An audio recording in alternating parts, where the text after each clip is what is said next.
संस्कृत या शुद्ध हिंदी में एक छोटा सा शब्द है सह, जो अक्सर बहुत कंफ्यूजन पैदा करता है। मेरे साथ कहने का सबसे सही, सबसे व्याकरणिक तरीका क्या है? चलिए आज इसी पहेली को सुलझाते हैं और देखते हैं कि इसका सही इस्तेमाल होता कैसे है। तो आखिर ये उलझन है क्या? चलिए एक आम सी चुनौती से ही शुरू करते हैं। चलिए एक वाक्य लेते हैं, राम मेरे साथ खेलता है। अब सोचिए, अगर इसी बात को एकदम शुद्ध संस्कृत में बोलना हो तो कैसे बोलेंगे? पहली नजर में तो बड़ा सीधा साधा लगता है ना? लेकिन यहीं पर, बस यहीं पर असली चुनौती छिपी हुई है। देखिए, आम बोलचाल में तो हम सब यही कहते हैं, राम मेरे साथ खेलता है, और इसमें कोई गलती नहीं है, ये बिल्कुल ठीक है।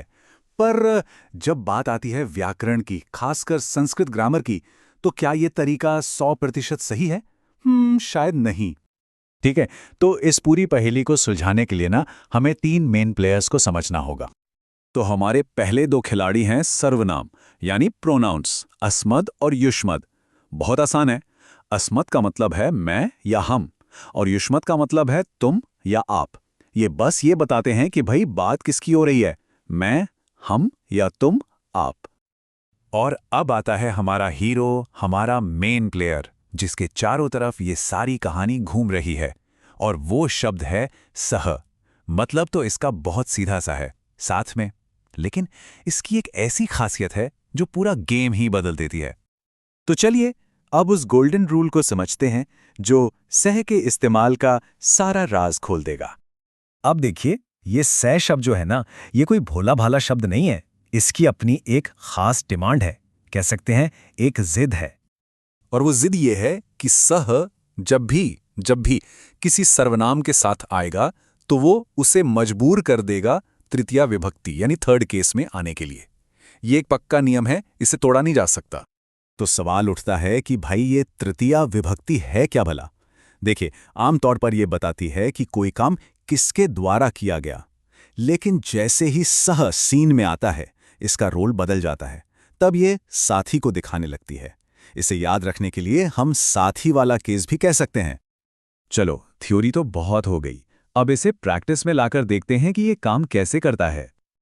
अच्छा, अब जरा इस टेबल पर गौर कीजिए, यही हमारी पहेली का जवाब छिपा है। देखिए, अस्मद यानी मैं, इसका तृतीया विभक्ति एकवचन है मया, और युष्मद यानी तुम, इसका है थोया। तो मेरे साथ के लिए हम बोलेंगे मया, तुम्हारे साथ के लिए बोलेंगे थोया। और अगर कई लोग हैं तो हमारे साथ के लिए अस्मा भी, और तुम सबके साथ के लिए युष्मा भी। इन रूपों को याद रखना बहुत जरूरी है। तो लीजिए, पहेली सुलझ गई। व्याकरण के हिसाब से मेरे साथ का एकदम सही रूप हुआ मया सह, है ना? एक छोटा सा बदलाव, लेकिन बहुत ही जरूरी। चलिए अब इन सारे टुकड़ों को जोड़कर अपना सही वाक्य बनाते हैं। स्टेप बाय स्टेप चलते हैं। सबसे पहले सब्जेक्ट यानी कर्ता, जो है रामा, ठीक। उसके बाद उसका साथी, जिसे हम डालेंगे थर्ड केस में, यानी मया। फिर आया हमारा मैजिक वर्ड सह, और आखिर में वर्ब यानी क्रिया, क्रीडति।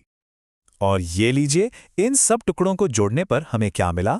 हमारा एकदम सही, व्याकरण के हिसाब से शुद्ध वाक्य रामः मया सह क्रीडति, जिसका मतलब वही है, राम मेरे साथ खेलता है। देखा कितना लॉजिकल है ये सब। चलिए तो फटाफट से एक क्विक रिकैप कर लेते हैं कि आज हमने क्या सीखा। तो सबसे जरूरी बात जो याद रखनी है, सह शब्द को हमेशा हमेशा तृतीया विभक्ति चाहिए, बस।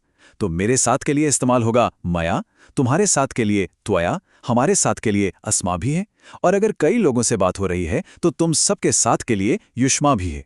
बस ये 4-5 बातें ध्यान में रहेंगी तो कभी कोई गलती नहीं होगी।